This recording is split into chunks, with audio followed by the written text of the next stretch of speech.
कहानी का पूरा आनंद लेने के लिए कहानी के पहले भाग को ज़रूर देखें। उसका लिंक मैं आपको डिस्क्रिप्शन बॉक्स में दे दूँगी और साथ में कमेंट बॉक्स में पिन भी कर दूँगी, तो आप वहाँ से भी जाकर देख सकते हैं।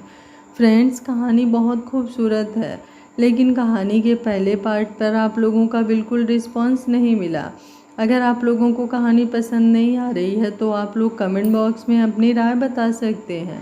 ये 1-2 पार्ट और डालकर देखूंगी। अगर आप लोगों का रिस्पांस अच्छा नहीं आया तो मैं कहानी को बंद कर दूंगी। आप लोगों से प्यार और सपोर्ट की उम्मीद करती हूँ। कहानी को लाइक कीजिए और कमेंट बॉक्स में अपनी राय दीजिए और अपने फ्रेंड दोस्तों के साथ शेयर भी कर सकते हैं जिन्हें कहानियाँ सुनना पसंद है। तो चलिए कहानी के दूसरे पार्ट को शुरू करते हैं। शिवानी बोली, अंजू आज ही सब सिखा दोगी, कुछ आगे के लिए भी बचा कर रखो, उसने अंजू को आंख मार कर कहा। बिमल बोला, हाँ अंजू, शिवानी ठीक कर रही है। बिमल की आदत थी जो हमेशा इन दोनों की हाँ में हाँ मिलाता था। सांची ये जॉब छोड़ना नहीं चाहती थी, इसलिए ना चाहते हुए भी उनके लिए कॉफ़ी बना लाई। उसने सबको एक एक कप दिया और बोली, लीजिए, आपने जो कहा मैंने कर दिया। शिवानी बोली, अभी तो हमने कुछ कराया ही नहीं, कॉफ़ी पी लो फिर बताते हैं। वो लोग कॉफ़ी पीने लगे। सांची अंदर से घबरा रही थी कि पता नहीं ये क्या क्या कराएंगे। उसने सीरियल्स और फिल्मों में देखा था कि ऑफिस में सीनियर्स जूनियर्स को तंग करने के नए नए तरीके ढूंढते रहते हैं। उसके साथ पता नहीं क्या क्या करेंगे, लेकिन वो सब बर्दाश्त करेगी। वो ये जॉब गंवा नहीं सकती। काफ़ी पीते वक्त वो उन तीनों की तरफ देखे जा रही थी और सोच रही थी कि ना जाने अब ये क्या कहेंगे। तभी लैंडलाइन फ़ोन की बेल बजी। तीनों एकदम से खड़े हो गए। सांची को पता नहीं चला कि क्या हुआ। अंजू, शिवानी जाओ, अब तुम्हारी बारी है। शिवानी ने जाकर फ़ोन उठाया। सांची बोली, ये किसका फ़ोन है? बिमल ने मुंह पर उंगली रखकर उसे चुप रहने का इशारा किया। वो चुप हो गई। शिवानी बोली, यस सर, जी सर, ओके सर कहकर उसने फ़ोन रख दिया। फिर उन चारों के पास आई और बोली, सर ने कहा है कि प्रिंस होटल की फ़ाइल कंप्लीट करके दोपहर तक उनके टेबल पर होनी चाहिए। जल्दी करो, देखो फ़ाइल है किस डिपार्टमेंट में। बिमल बोला, शायद फाइनेंस डिपार्टमेंट में होगी, मैं वहाँ देखता हूँ। और अंजू, तुम मैनेजमेंट डिपार्टमेंट में देखो। दोनों वहाँ से चले गए। शिवानी फाइल्स देखने लगी। सांची उसके पास आई और बोली, मैडम मैं कुछ हेल्प करूँ, मुझे बताइए क्या करना है। शिवानी बोली, अरे ये मैडम क्या होता है, मेरा नाम शिवानी है, तुम शिवानी ही कहो। इस ऑफिस में सिर्फ एक ही सर हैं, वो अपने पूरब सर, बाकी हम सब एक ही हैं। वैसे भी तुम्हारा आज पहला दिन है, आज तुम आराम करो, शिवानी प्यार से बोली।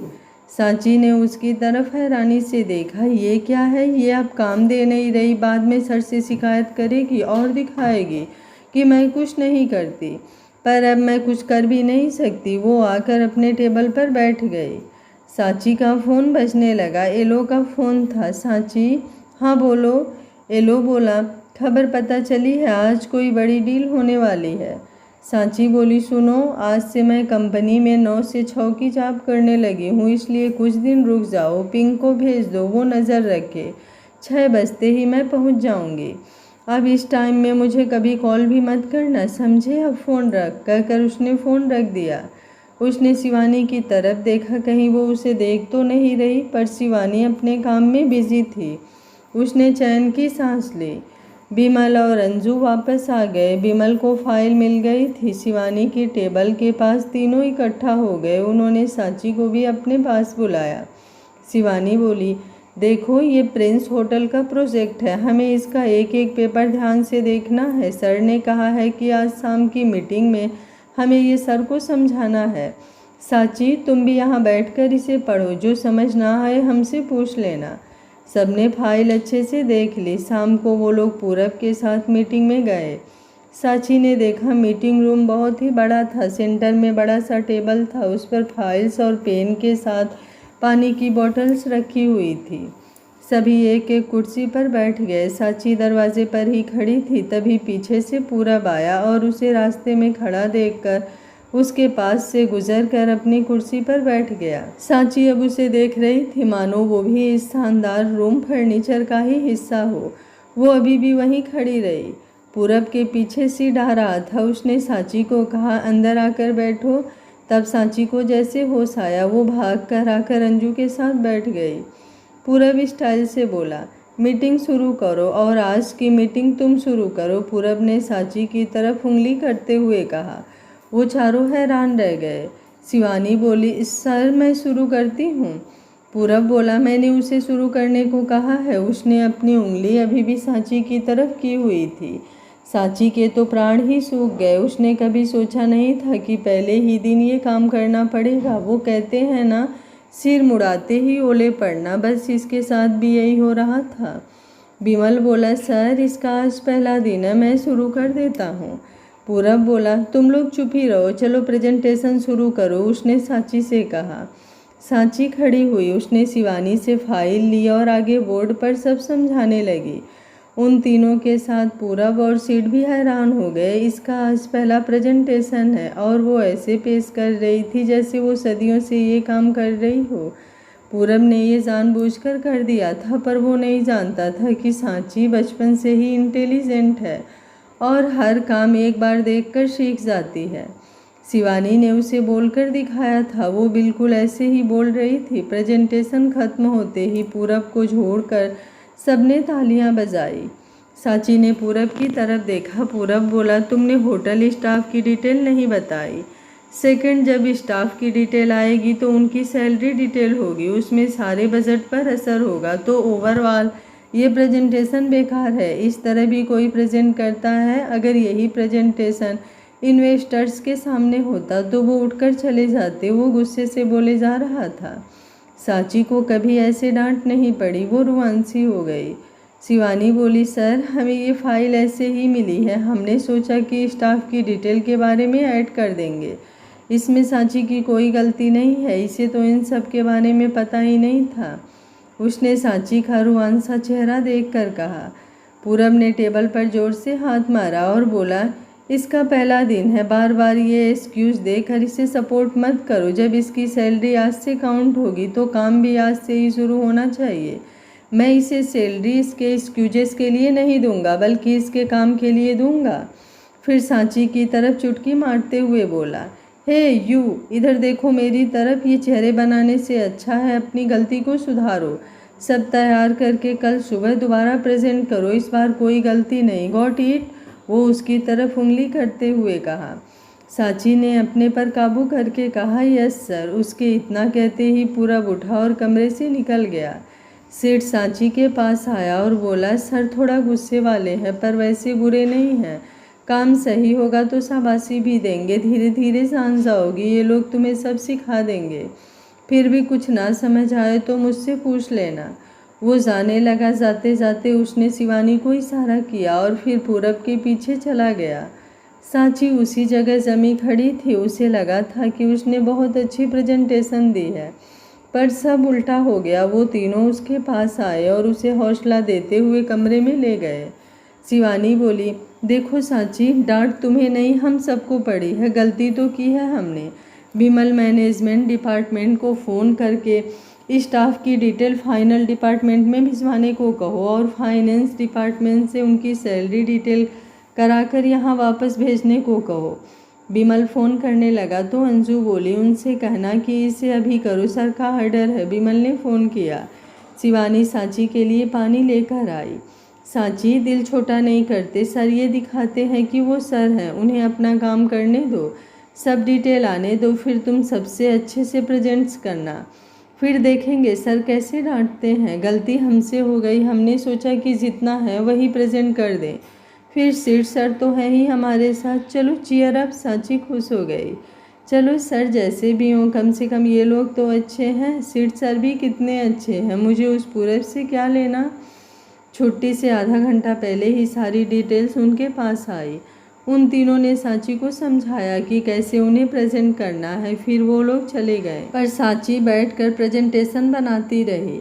उन्हें कोई भी फाइल घर लेने जाने की मनाही थी, सो सारा काम यहीं पूरा करना था।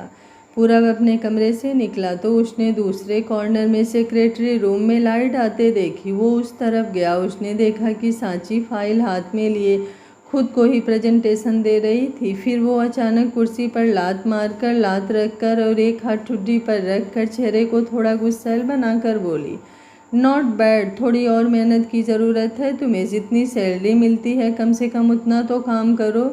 फिर वो कुर्सी की तरफ मुँह करके सिर झुकाकर खड़ी हो गई और बोली, यस सर।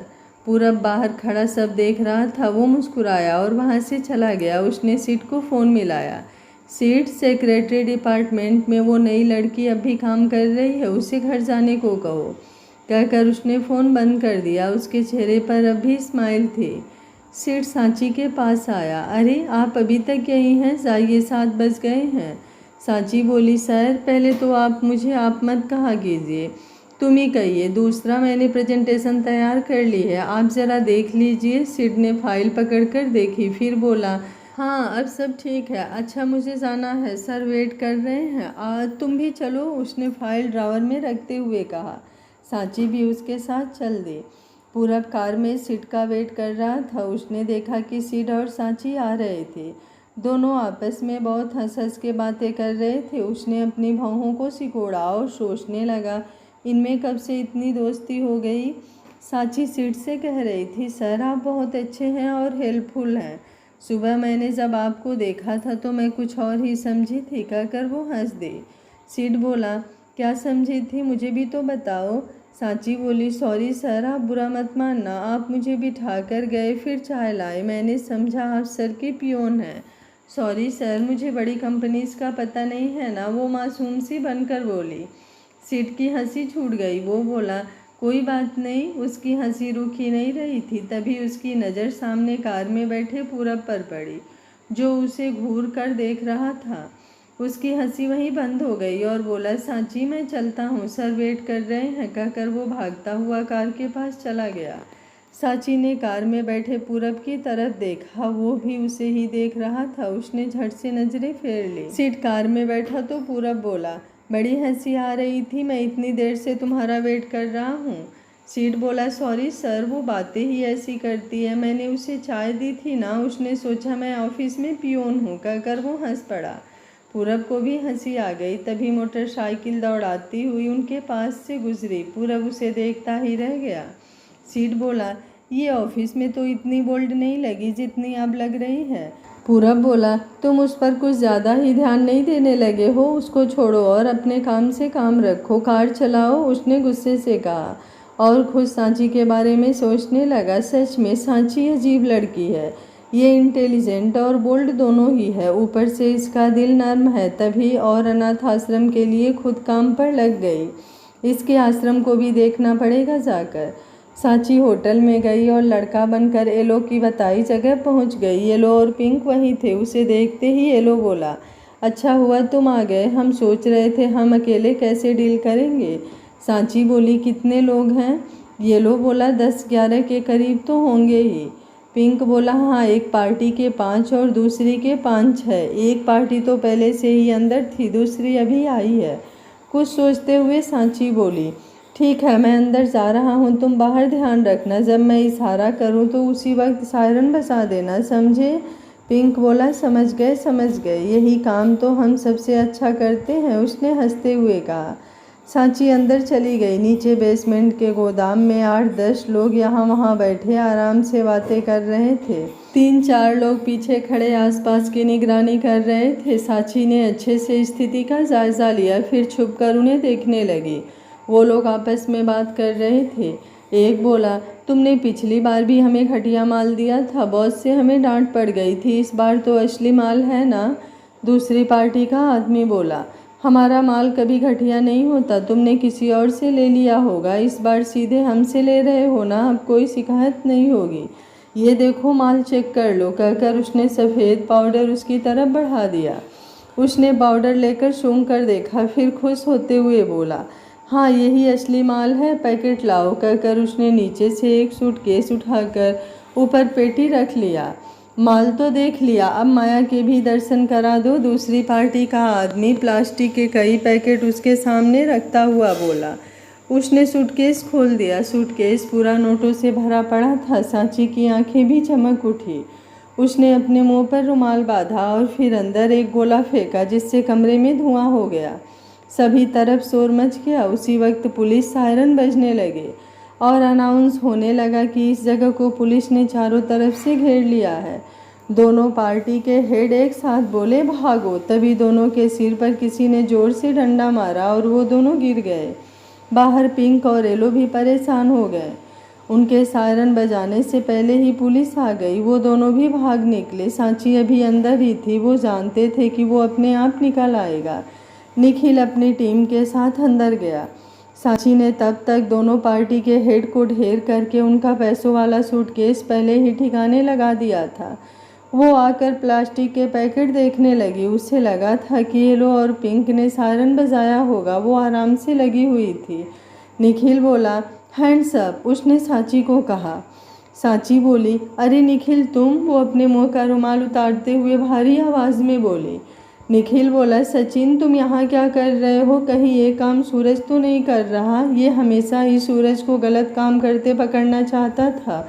उसे लगता है कि सूरज ज़रूर कोई ना कोई गलत धंधा करता है।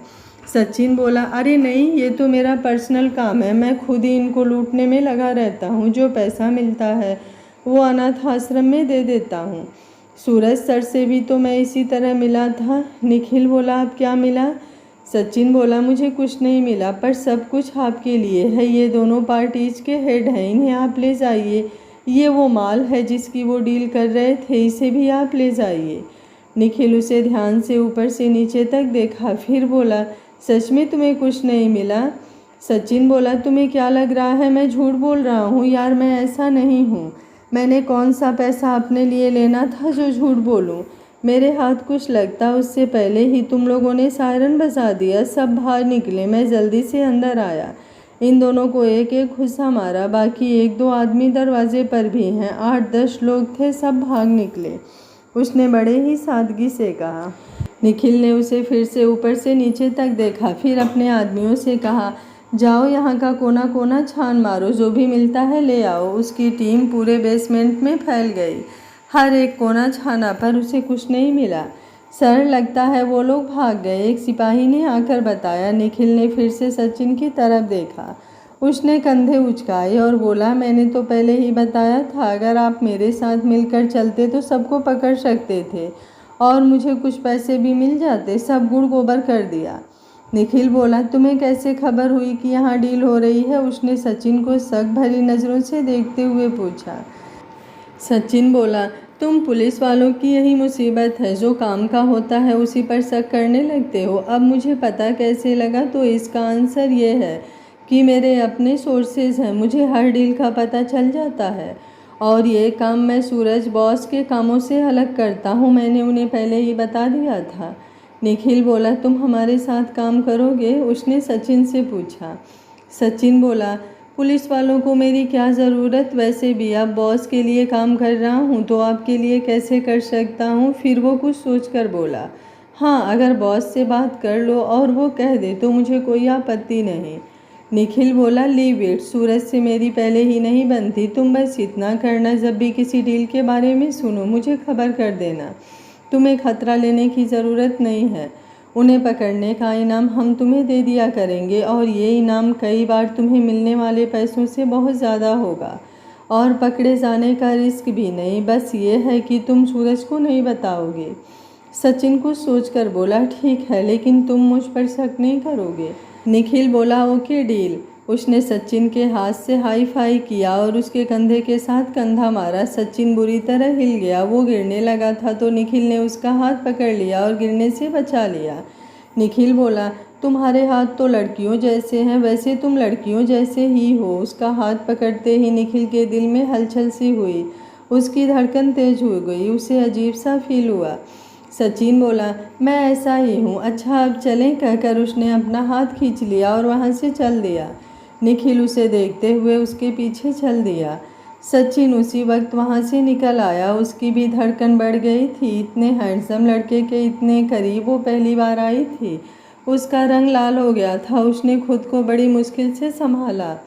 बाइक चलाते हुए वो सोच रही थी कि लड़का बनकर एक्टिंग करना तो आसान है, पर इस तरह की सिचुएशन खतरनाक है। लड़कों के साथ उठने बैठने से उन्हें हाथ लगाना, गले लगाना आम बात है, पर यह ठीक नहीं है। निखिल उसे जाते हुए देख रहा था और सोच रहा था कि ये क्या हुआ, वो सचिन से ज़्यादा हैंडसम लड़कों के साथ रहता है, हाथ मिलाता है। ऐसी फीलिंग तो कभी नहीं हुई, आज ये क्या हो गया। मेरा टेस्ट कैसे बदल सकता है, लेकिन मैं जब से जवान हुआ हूँ मैंने कोई गर्लफ्रेंड भी तो नहीं बनाई। कभी किसी लड़की को छूकर ऐसी फीलिंग नहीं आई जो आज इसे सचिन को छूने से आई है। नहीं, ये सब गलत है। मेरा तो सारा सिस्टम ही गलत है। अगर ऐसा है तो मैं खुद को बदल दूंगा, मैं ऐसा नहीं बनना चाहता।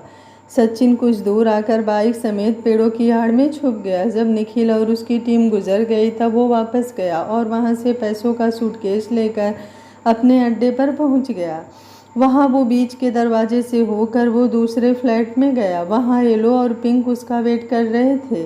कमीनों, मुझे छोड़कर भाग आए, अगर वो मुझे पकड़ लेते तो, सचिन सूटकेस रखते हुए बोला।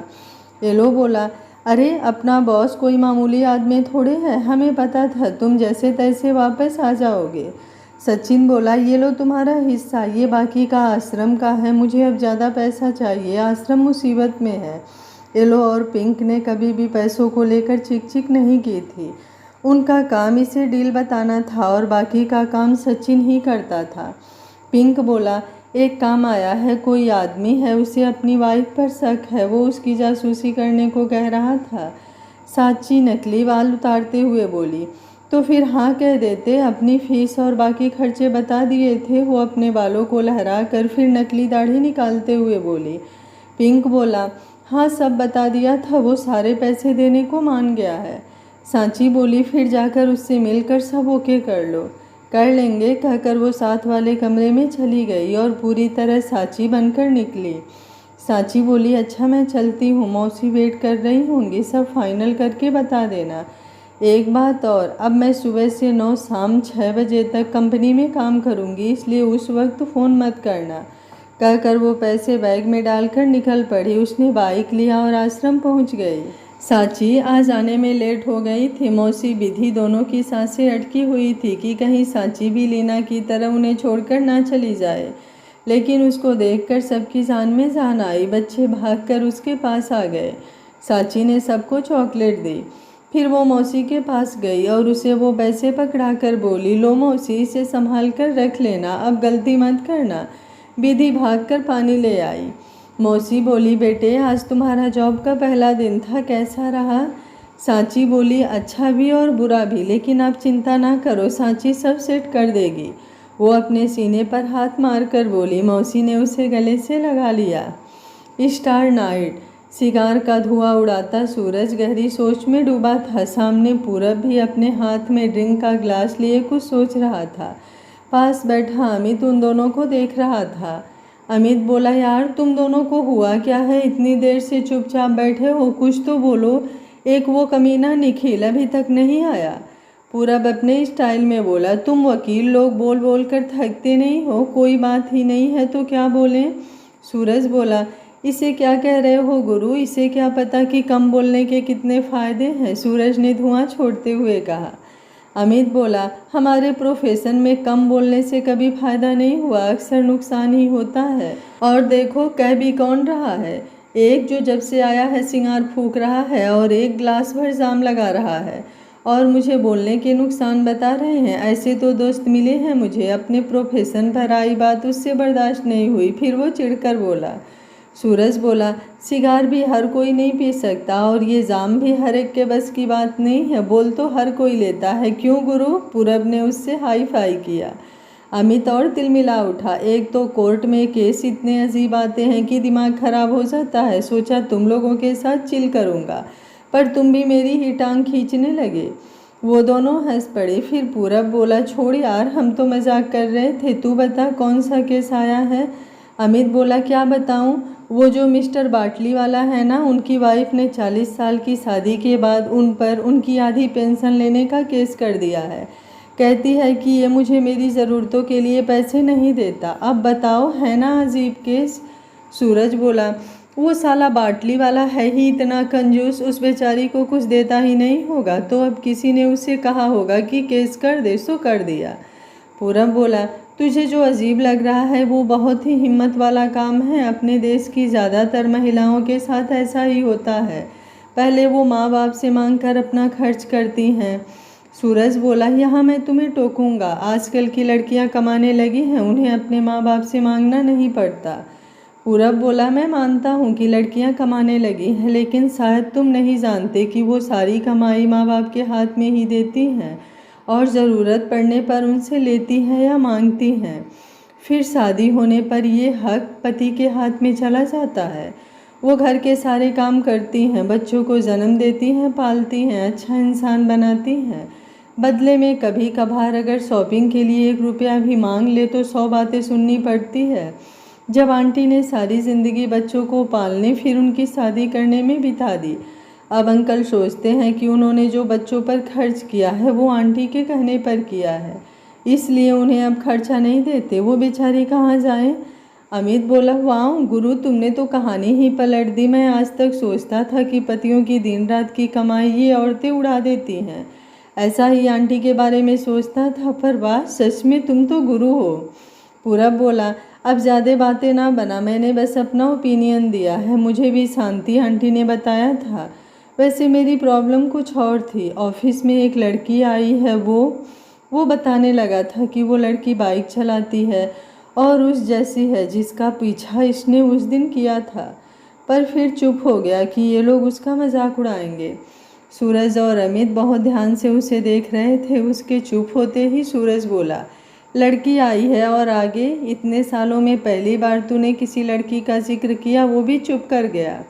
अमित बोला, सूरज चुप, बड़ी मुश्किल से ये बताने लगा है, अब धीरे धीरे ही बताएगा। हाँ बता, ऑफिस में लड़की आई है। अमित अपने मुंह को हाथ पर टिकाकर पूरब को देखने लगा। पूरब को शर्म सी आ गई। वो बोला, अरे यार ऐसा कुछ नहीं है, मैं तो ये कह रहा था कि वो अजीब है। वो मैंने कुछ दिन पहले जगह खरीदी थी ना, वहाँ उसका अनाथ आश्रम था। वो उस अनाथ आश्रम को छुड़ाने के लिए मेरे पास आई और कहती है, आप मेरा आश्रम छोड़ दो, बदले में जो कहोगे वो करूँगी। तब मैंने उसे अपने ऑफिस में जॉब दे दी। सूरज और अमित, जो कब से पूरब के मुंह की तरफ देख रहा था कि कोई रोमांटिक बात सुनने को मिलेगी, वो बोला, धत तेरी की, ये भी कोई बताने वाली बात है? इसमें अजीब सी क्या बात है?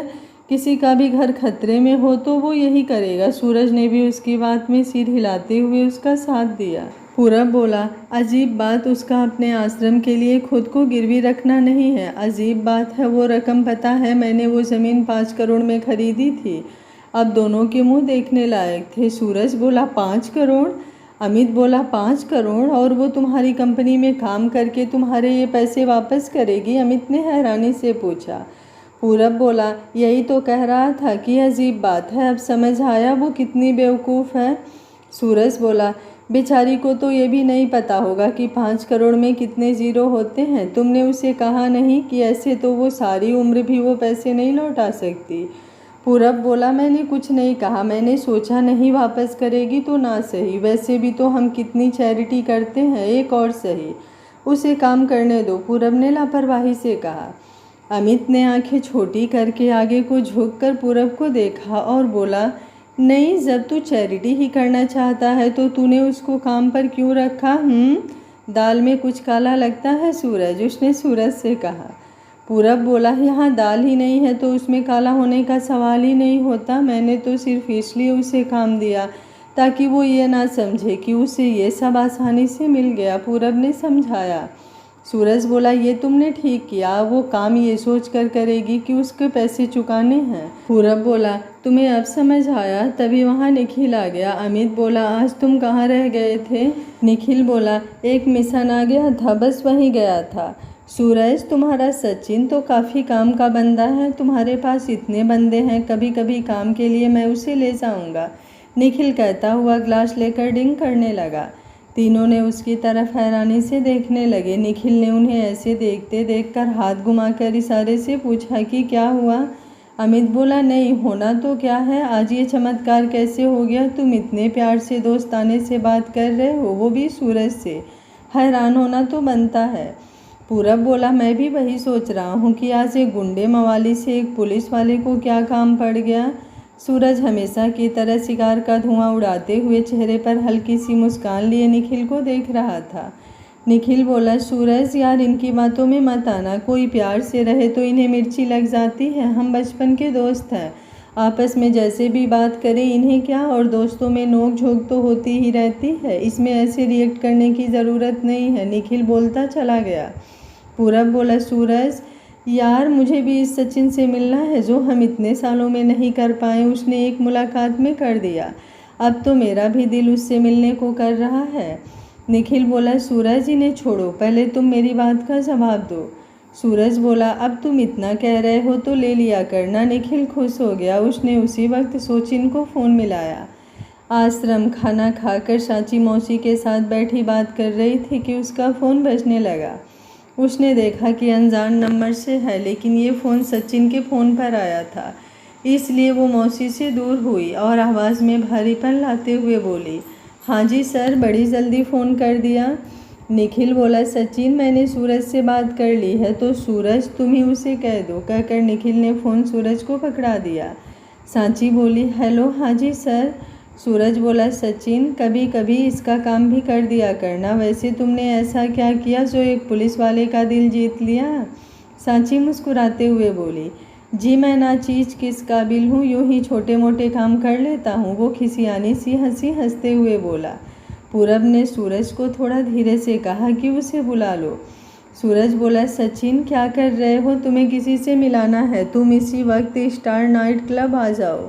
कहकर उसने फ़ोन बंद कर दिया। सांची फ़ोन को देखकर सोचने लग गई, 8 बज गए हैं, अब कैसे। वो मौसी के पास आई और बोली, मौसी मेरे बॉस मुझे बुला रहे हैं, मुझे जाना पड़ेगा, आप बच्चों को सुला देना। कहकर वो बाइक की तरफ चल दी। वो बाइक लेकर अपने फ्लैट पर आई, फिर लड़के की तरह तैयार हुई और स्टार नाइट क्लब के लिए चल दी। वो जल्दी ही वहाँ पहुँच गई। उसने बाइक खड़ी की और लड़कों की तरह चलते हुए अंदर आई। उसने सूरज, निखिल और अमित को दूर से ही देख लिया। पूरब की उसके तरफ पीठ थी तो उसे नहीं देखा। सचिन बोला, good evening sir. Good evening everyone. उसने 2 उंगलियां खड़ी करके सैल्यूट की तरह हिलाते हुए स्टाइल से कहा, लेकिन जैसे ही उसने पूरब को देखा उसकी हवा सरक गई, उसके हाथ वहीं रुक गए। उसने पूरब को ऊपर से नीचे तक देखा। पूरब ने कपड़े बदले हुए थे। ऑफिस में पहने ग्रे रंग के कोट पैंट की जगह हल्के हरे रंग का 3 पीस सूट पहना था। उसके घुघराले बाल गीले लग रहे थे, मानो अभी नहा कर आया हो। सांची अपनी नज़रें हटा नहीं सकी, वो बहुत ही सेक्सी लग रहा था। उसने देखा सब लड़कियां उसे ही देख रही थी, यहाँ तक कि अपने पार्टनर के साथ आई लड़कियां भी अपने साथ वाले को छोड़कर इसे देख रही थी। सूरज बोला, क्या हुआ, इस तरह जम क्यों गए। सचिन बोला, आप 3 लोग क्या कम थे जो एक और हैंडसम बंदा ले आए। अब भला मुझे कोई लड़की क्यों देखेगी, सभी इसी को देख रही हैं। इनके होने पर मुझे ना बुलाया करो, मेरा भी कोई स्टाइल है, पर आप सबके आगे फेल है। वो सूरज के पास होकर धीरे से बोला। सूरज हंस दिया। सूरज बोला, इसी से मिलाने के लिए तो तुम्हें यहाँ बुलाया है। ये हमारा चौथा दोस्त गुरु है, और गुरु ये है सचिन। जब से सचिन आया पूरब उसे ही देखे जा रहा था। उसे ये सांची जैसा ही लग रहा था, पर वो इन तीनों के सामने कह भी नहीं सकता था। सचिन उसके देखने से घबरा गया और निखिल के पास आ गया और बोला, अरे आप भी यहीं हैं। निखिल बोला, मैंने तुम्हारे बॉस से बात कर ली है, उसने तुम्हें मेरे लिए छोड़ दिया। आप दोनों मिलकर काम कर सकते हैं, अब तो करोगे ना। सचिन ने सूरज की तरफ देखा। सूरज बोला, हाँ भाई कर लेना, इसने इतनी मिन्नतें अपने माँ बाप की भी नहीं की जितनी इसने तेरे लिए की है। तेरे पास ऐसा क्या है। सचिन बोला, मेरे पास क्या होगा, गरीब हूँ, पैसे कमाने के लिए काम करता हूँ। अब अगर आपको वो खास लगता है तो मैं कुछ नहीं कर सकता। उसने कंधे उचकाते हुए कहा। सूरज बोला, देखा तुम लोगों ने, इसकी यही बात है जो इसे सबसे अलग करती है। हम मुंबई के 4 मुख्य लोगों में से, या कहो कि अमीर लोगों में से एक वकील है, एक पुलिस अफसर, एक बिजनेसमैन और एक मैं सो कॉल्ड डॉन। फिर भी इससे इसे फ़र्क नहीं पड़ता, इसने जो कहना है कह देता है। पूरब गर्दन टेढ़ी करके सचिन को ही देख रहा था। सचिन की आंखें उससे 1-2 बार मिली, उसने आंखें फेर ली।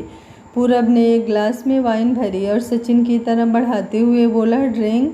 सचिन बोला, सॉरी मैं ये नहीं पीता, इस मामले में मैं भी आप जैसा ही हूँ, जो आप पी रहे हैं वही लूँगा। उसने देख लिया था कि पूरब क्या पी रहा है। सभी उसकी चुस्ती पर हैरान थे। निखिल को भी लगा था कि पूरब वाइन पी रहा है। सचिन की बात सुनकर उसने पूरब का ग्लास पकड़कर देखा और सचिन की तरफ अंगूठा दिखाते हुए हंस दिया। निखिल बोला, ग्रेट, बस इसीलिए मैं इसे अपने साथ रखना चाहता हूँ, इसका दिमाग कंप्यूटर से भी तेज़ है।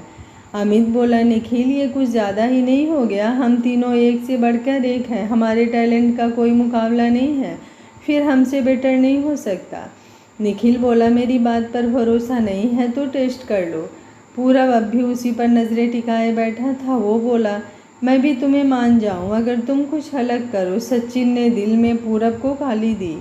ये सनी पता नहीं कहाँ से मेरी कुंडली में आ गया है। दिन में इसके साथ बड़ी मुश्किल से समय बिताता, अब यहाँ भी आ गया। लेकिन वो मुस्कुराकर बोला, निखिल सर, बॉस एक ऐसी खबर बताऊं जो आपने सुनी नहीं होगी या शायद आपको पता हो। यहाँ क्लब में लड़कियों का सौदा होता है। ये खबर बहुत है आपके लिए सर। उसने जानबूझकर पूरब को देखते हुए पूछा। पूरब जो टांग पर टांग रखकर बैठा एकदम से उठा और उसने आसपास देखने लगा। पूरब बोला, ये फालतू की बकवास या मजाक में भी ना करना, यहाँ ऐसा कुछ नहीं होता, उसने गुस्से से कहा। सचिन ने निखिल की तरफ देखा तो वो बोला, ये क्लब गुरु का है, इसलिए यहाँ ऐसा कुछ हो ही नहीं सकता। सचिन को पता नहीं था कि ये क्लब पूरब का है, उसे थोड़ी हैरानी हुई। सचिन बोला, मैं झूठ क्यों बोलूँगा, मुझे जो पता है मैं बता रहा हूँ। कोई भूषण नाम का आदमी है, वो ये काम करता है। पहले वो यही काम करता था, अब यहाँ लग गया है तो धीरे धीरे यहाँ भी शुरू हो गया। भूषण? चारों ने हैरानी से कहा। सचिन बोला, ओह, तो आप लोग भूषण को जानते हैं? सूरज बोला, वो इस क्लब का मैनेजर है, सब वही तो संभालता है। पूरब, कहीं ये सच तो नहीं कह रहा? आज नज़र भी नहीं आया वो? पूरब बोला, मुंह खोला है तो साबित भी करके दिखा, नहीं तो आगे से मेरे सामने बोलना मत। पूरब को गुस्सा आ रहा था कि उसने उसके क्लब की इंसल्ट की। सचिन बोला, ओके, मैं जाता हूँ। निखिल सर, फ़ोन फ्री रखना, जब आपको लगे आप झट से ऑन कर लेना, कहकर वो वहाँ से जाने लगा। उसे पूरब ने रोका, ये लेकर जाओ। पूरब ने उसे पैसों की एक गड्डी दी। वो पैसे लेकर पीछे बने कमरों की तरफ चला गया। ये भूषण का घर था। उसे देखकर एक आदमी आगे आया। क्या बात है, यहाँ क्यों आए? सचिन बोला, अरे तमीज़ से बात कर, मैं भूषण से मिलने आया हूँ, उसके खास दोस्त का दोस्त हूँ मैं, चिड़िया लेने आया हूँ। उसने आदमी को पैसे की गड्डी दिखाते हुए कहा। तो उस आदमी ने सिर हिलाते हुए कहा, यहीं रुकना, मैं पूछ कर आता हूँ, कहकर वो अंदर चला गया। सचिन ने एक छोटा फ़ोन निखिल को बेल मारकर कमीज के अंदर छुपा लिया। कुछ देर बाद आया वो आदमी और उससे बोला, आपको अंदर बुलाया है, अपना फ़ोन मुझे दे दो। सचिन ने जेब से निकाल कर अपना फ़ोन उसे पकड़ा दिया। वो आदमी उसे अंदर ले गया। अंदर भूषण एक लड़की या कहो कि एक मिडिल एज की औरत के साथ सोफे पर बैठा बातें कर रहा था। भूषण बोला, किसने भेजा है तुम्हें? सचिन बोला, वो रॉकी है ना, जो नाला सुपारा में रहता है, उसने भेजा है। उसने भूषण को भी पैसे दिखाए। भूषण सोचने लगा, कौन रॉकी? फिर उसने सोचा, इतने लोग आते हैं, होगा कोई रॉकी, इसके पास पैसे हैं तो बाकी क्या करना। उसने सचिन से पूछा, किस नस्ल का पंछी चाहिए? सचिन बोला, मुझे नस्लों के बारे में पता नहीं, जो है वो दिखा दो, मैं तो पहली बार यहाँ आया हूँ, बस अपना दुख दर्द भूलना चाहता हूँ। भूषण बोला, तुम जैसे जवान खूबसूरत लड़के को क्या दुख? उसने हंसते हुए पूछा। सचिन बोला, काहे का जवान और कैसा खूबसूरत? जिसे पसंद करता था वो साली किसी और के साथ भाग गई, अब दिल टूटने से बड़ा ही दुख है। वो लगभग रोते हुए बोला। ये चारों उनकी बात सुन रहे थे। पूरब को भूषण पर गुस्सा आ रहा था, पर वो सचिन की एक्टिंग सुनकर उसे गाली देते हुए बोला, साला क्या एक्टिंग करता है। उधर अंदर भूषण सचिन की बातों में आ गया और अपने साथ बैठी लेडी से बोला, मीना जी, उन लड़कियों को बुला ला।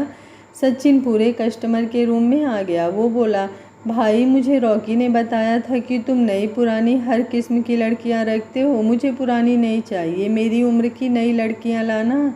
भूषण हंस दिया, काफ़ी मज़े हुए खिलाड़ी हो मीना, नई लड़कियां ही लाना। वो सचिन की तरफ देखकर बोला। उसे एक बार भी उस पर शक नहीं हुआ, उल्टा वो सोच रहा था कि अमीर दिखता है, आज खुश हो गया तो रोज़ आएगा। अंदर क्लब में ये सब सुनकर पूरब का खून खौल रहा था। उसके क्लब में ये सब अगर कोई और पकड़ लेता तो उसकी कितनी बेइज्जती होती। उसके हर क्लब पर रेड पड़ती, लोग जीना हराम कर देते इसका। उसे भूसड़ पर बहुत गुस्सा आ रहा था। उसने गेस्टर से टेबल पर मुक्का मारा। तभी मीना 4-5 लड़कियों के साथ आ गई। सचिन ने देखा लड़कियां काफ़ी कम उम्र की लग रही थी और उन्हें मेकअप करके बड़ा दिखाया गया था। उसने सबकी तरफ देखा, फिर बोला, भाई ये कुछ ज़्यादा छोटी नहीं है। भूसड़ बोला, तुम्ही ने नई मांगी है, अब नई में तो यही मिलेगी। इनकी उम्र पर मत जाओ, इनकी कीमत दूसरों से ज़्यादा है। भूसड़ ने उसे आंख मारते हुए गंदी सी हंसी हंस के बोला। सचिन को उसकी बात से अंदर तक घिन आई। बेशक वो लड़का बना हुआ था, पर था तो लड़की ही। इस तरह लड़कियों के बारे में भूसड़ को बात करते सुन खून खौल रहा था उसका। फिर भी वो हंसते हुए बोला, चलो जी, आपके बस है, जो चाहे दिखा दो। ऐसा करो, इन्हें यूं ही रहने दो, कुछ पुरानी भी ले आओ, फिर देखता हूँ।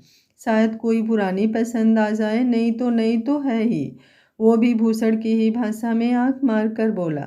भूसड़ ने उसके पास पैसे देखे थे, सो जानता था कि मालदार आसामी है, जाने कैसे देता। भूसड़ बोला, जाओ मीना, ले आओ, साहब को नाराज नहीं करना। मीना अंदर से 3-4 और लड़कियों को ले आई जो 20 से 30 साल की उम्र की थी। सचिन ने फ़ोन छुपाए हुए फ़ोन पर 3 बार उंगली मारी। ये बाहर वालों के लिए इशारा था। वो चारों पहले ही तैयार थे। वो झट से वहाँ आ गए। फटाक, बाहर खड़ा आदमी उन्हें रोकने की कोशिश करता, उससे पहले ही पूरब ने उसको जोरदार मुक्का जड़ा। दूसरा आदमी उन्हें पहचान गया और चुपचाप साइड में हो गया और एक उन्हें अंदर ले आया। वो हवा की तेजी से कमरे में आए। पूरब ने भूसड़ का गर्दन से पकड़ लिया। सूरज उन लड़कियों को भागने से रोककर खड़ा हो गया। निखिल और अमित मीना को लेकर अंदर बाकी लड़कियों को लेने गए। वो हैरान रह गए। वहाँ एक हाल में 20 के करीब लड़कियाँ थीं। वो सभी इन्हें देखकर मुस्कुरा दी। इतने हैंडसम लड़के उन्होंने कभी देखे जो नहीं थे। वो सभी उनसे छेड़खानियाँ करने लगे। क्या हैंडसम, मैं पसंद हूँ, हाय मुझे ले चल, तेरे से तो एक भी पैसा ना लूँ, एक ने निखिल से कहा और 2-3 लड़कियाँ उससे लिपटने को हो रही थीं। मुझे ले चल, मैं तुझे खुश कर दूंगी, फिर हमेशा कोमल कोमल करेगा, दूसरी अमित से चिपकती हुई बोली। दोनों ने उन सभी को धकेल कर पीछे किया। निखिल कड़क आवाज़ में बोला, सब पीछे एक लाइन में खड़ी हो जाओ, हम पुलिस वाले हैं, बिना हाथ पैर मारे बाहर चलो। निखिल सबके आगे हो गया और अमित सबसे पीछे। वो उन्हें बाहर ले आए। तब तक पूरब ने भूसड़ का नक्शा बिगाड़ दिया था और निखिल की टीम भी आ गई थी। निखिल ने सबको गाड़ी में बिठाया और वहाँ से चल दिया। पूरब बोला, तुम्हें पता है ना इनका क्या करना है? निखिल ने उसे अंगूठा दिखाया और जाते हुए सचिन के कंधे पर हाथ रखकर उसके कान में बोला, इस पूरब के पास बहुत पैसा है, मांग लेना, दे देगा, मिलते हैं। सचिन ने धीरे से ओके कहा। पूरब का पारा बहुत हाई था। उसने सपने में भी नहीं सोचा था कि भूसड़ ऐसा आदमी होगा। इसने तो तरस खाकर उसे सुधरने का मौका दिया, लेकिन ये कमीने का कमीना ही रहा। वो लोग पिछले आंगन से होकर बाहर वापस क्लब में आ गए, मानो कुछ हुआ ही ना हो। पूरब बोला, ये सब हमें नहीं पता चला तो तुमने कैसे जान लिया? उसने सचिन से पूछा। सचिन बोला, बच्चा गलती करता है तो माँ को अक्सर लगता है कि उसका बेटा बेकसूर है, जबकि मोहल्ले वाले जानते होते हैं कि ये कितना शरारती है। इसी तरह आपको कभी इस पर शक हुआ ही नहीं, जबकि बाहर लोगों को पता था। मुझे भी ऐसे ही किसी ने बताया था। पूरब बोला, कुछ भी हो, तुमने बहुत बड़ा काम किया है, मान गया तुम्हें। ये लोग तुम्हारी सच्ची ही तारीफ करते हैं। इससे इस क्लब के मैनेजर तुम, अब तुम इसका ध्यान रखना, देखो मेरा विश्वास मत तोड़ना। सचिन हैरानी से देखता रह गया। उसने सूरज की तरफ देखा। सूरज बोला, बढ़िया है, कर लो, मेरे पास बहुत लोग हैं, वैसे भी दिन में तुम फ्री ही होगे, कोई काम हुआ तो दिन में कर देना, फिर बीच बीच में निखिल के काम को भी कर दिया करना, पैसे की चिंता ना करना, अच्छी सैलरी मांग लेना। पूरब बोला, कमीनों, तुम जैसे दोस्त हो तो दुश्मनों की क्या ज़रूरत? एक ये है, ऐसा तो क्या कि मेरी हेल्प करे, उल्टा उसे सलाह दे रहे हो कि अच्छी सैलरी मांगना। दूसरा वो निखिल कहता है अच्छे पैसे मांगना, बहुत पैसे वाला है। अरे मेरे घर क्या पैसों का पेड़ लगा है जो जितने मर्जी तोड़ के दे दूँ? सूरज बोला, यार तू अपने दादे की तरह क्यों बोल रहा है? वैसे दादे से याद आया, पेड़ तो है तेरे घर, उसने सिगार का धुआं उड़ाते हुए कहा। पूरब बोला, है तो ज़रूर, पर जो दो माली बैठे हैं ना, वो एक पैसा भी तोड़ने नहीं देते। एक सोता है तो दूसरा जाग कर पेड़ की रखवाली करता है। उसे उसके पापा और दादा से पूछकर ही पैसे खर्च करने पड़ते हैं। उसकी बात सुनकर सब हंस पड़े। सचिन को एक बात समझ आ गई थी कि बेशक पूरब अमीर ज़्यादा है, पर वो कोई गलत काम नहीं करता और पर दान करते वक्त परवाह नहीं करता। उसकी नज़रों में पूरब की इज्जत और बढ़ गई। सूरज ने उसे पूरब को प्यार भरी नज़रों से देखते देखा तो बोला, सचिन देख, अगर तू लड़कों को पसंद करता है तो अभी बता दे। इस तरह मुझे या मेरे दोस्तों को घूरना अच्छी बात नहीं है। हमसे लोग हमारे बारे में भी गलत सोचेंगे। उसकी बात सुनकर पूरब का ध्यान उस तरफ गया। उसने सचिन को घूर कर देखा। सचिन सिर से पांव तक कांप गया। वो बोला, शहर में जितनी बार आपसे मिला हूँ, आप उतनी बार ये बात कहते हैं और हर बार मैं यही कहता हूँ कि मैं ऐसा हूँ। सूरज बोला, फिर तुम हम लोगों को ऐसे घूरते क्यों रहते हो? सचिन बोला, अरे सर, ये बात सच है कि आपकी बातें सुनकर आपके लिए मेरे दिल में इज्जत बढ़ गई है। बस उसी वजह से देख रहा था कि आप लोग कितने अच्छे लोग हैं। मैं बचपन से चोर उचक्कों के बीच रहा हूँ, इसलिए आप लोग और अच्छे लगे। वो कैसे बताए कि वो एक लड़की है? और पूरब की गहरी आंखें, घुघराले बालों और उसकी स्माइल ने उसका दिल जीत लिया और वो उस पर फिदा हो गई थी। पूरब बोला, ठीक है, कल से काम संभाल लेना, कोई गलती नहीं होनी चाहिए। वो अपने घुघराले बालों में हाथ फेरते हुए कहा। पूरब अब भी सचिन को ध्यान से देख रहा था। उसे जाने क्यों उसमें सांची की झलक दिख रही थी।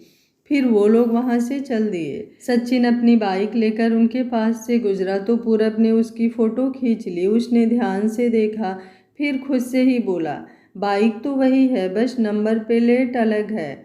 या हो सकता है बाइक भी और कोई दूसरी ही हो। मैं यूं ही सोच रहा हूँ, लेकिन उसका चेहरा, उसकी वो बोलती सी आंखें, वो तो सेम है। ये कैसे हो सकता है? कल सांची से पूछूंगा। सोचकर वो आराम से बैठ गया। घर में घुसते ही उसे दादाजी की कड़कती आवाज़ सुनाई दी। यहाँ आ, कहाँ था अब तक? टाइम देखा है? कहा है ना कि डिनर टाइम पर होना चाहिए, तो लेट आने का क्या मतलब है? पूरब बोला, दादाजी आपको पता है ना, मेरे 4 ही तो दोस्त हैं, उनसे मिलने के सिवा मैंने किसी और के पास कहाँ जाना। पूरब दादाजी के पास गया, उनके पैर छुए। दादाजी ने भी प्यार देने के बहाने उसका मुंह सूंघा और पापा को अंगूठा दिखाते हुए बोला, सब ठीक का इशारा किया। लेकिन पूरब भी उन्हीं का खून था, उसने ये सब देख लिया। वो बोला, ये सब क्या है? आपको पता है कि मैं नहीं पीता, फिर क्यों? वो चिढ़कर बोला। दादाजी बोले, अरे तुझे पता भी है हमने तुझे कैसे कैसे पाला है, आज तू ऐसे बात कर रहा है। वो दुखी सा मुंह बनाकर बोले। ये उनका हमेशा का था, जब कभी फंस जाते इमोशनल कार्ड खेलने लगते और कामयाब भी हो जाते। पूरब बोला, अच्छा बाबा, गलती हो गई, आगे से ऐसा नहीं कहूँगा, चलो खाना खाएं, बहुत भूख लगी है, कहकर वो उन्हें लेकर डाइनिंग रूम में आ गया। उसे पता था जब तक वो फ़ोन करके कह नहीं देता कि आप लोग डिनर कर लो, मैं बाहर करूँगा, तब तक वो नहीं करते थे।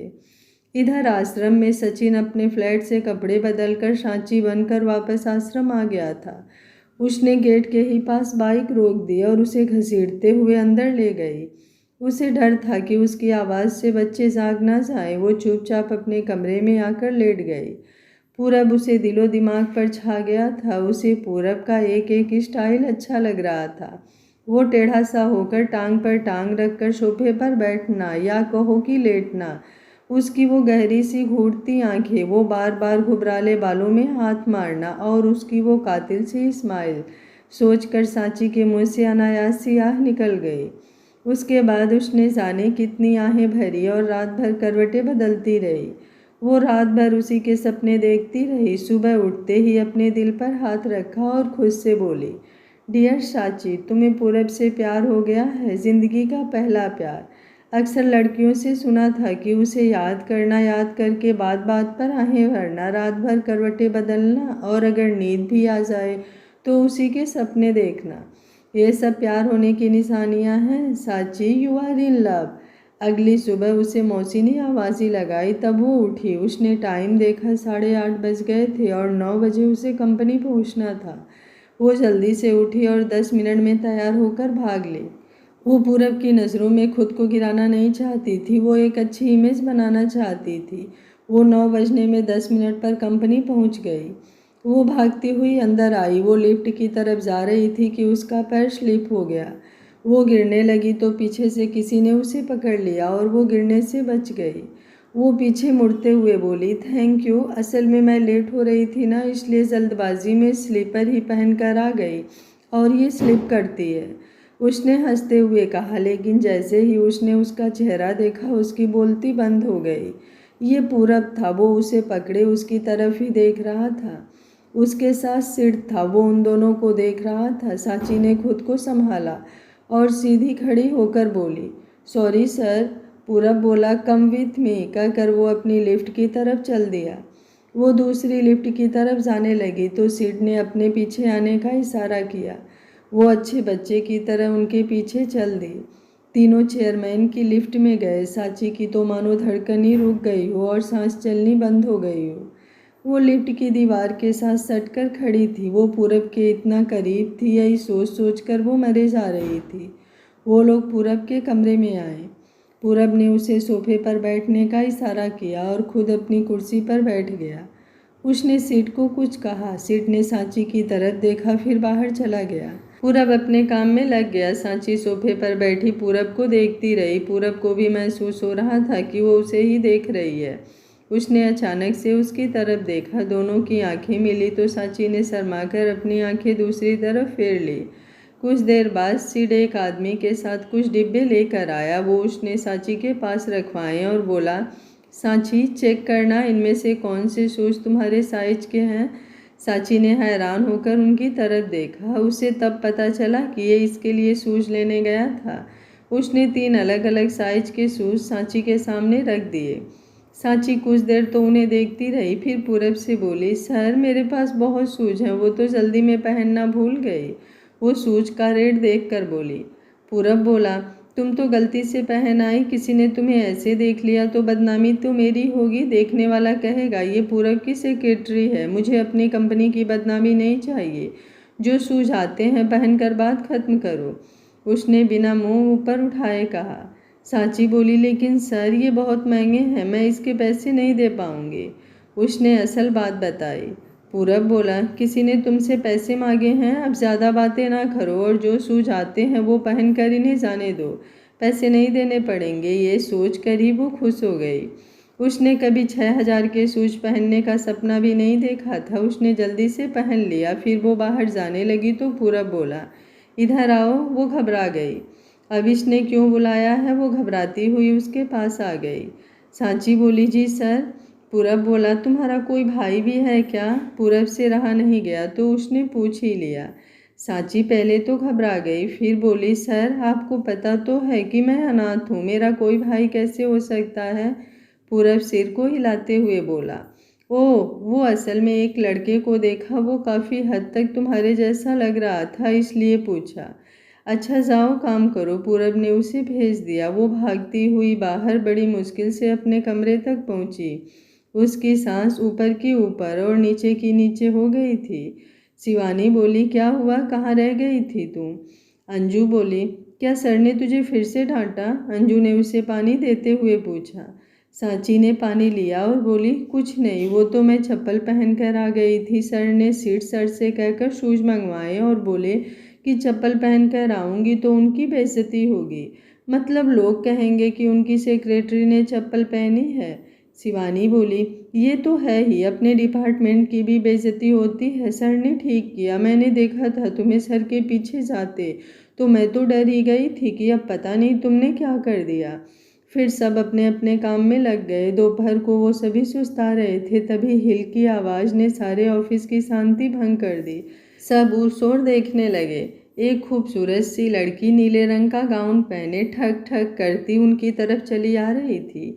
देखने से ही कोई अमीर राजकुमारी लग रही थी। वो पूरब के कमरे में चली गई। सभी के मुंह खुले के खुले रह गए। सांची के तो मानो सपने ही टूट गए। ये क्या? अभी कल तक वो सोच रही थी कि पूरब सर और अमीरजादों जैसे नहीं है, इनके आसपास लड़कियां नहीं होती, लेकिन अभी तो उसने इस सपने से आंखें भी नहीं खोली थी और ये कौन आ गई? सांची का दिल जैसे टूटा हुआ महसूस हो रहा था।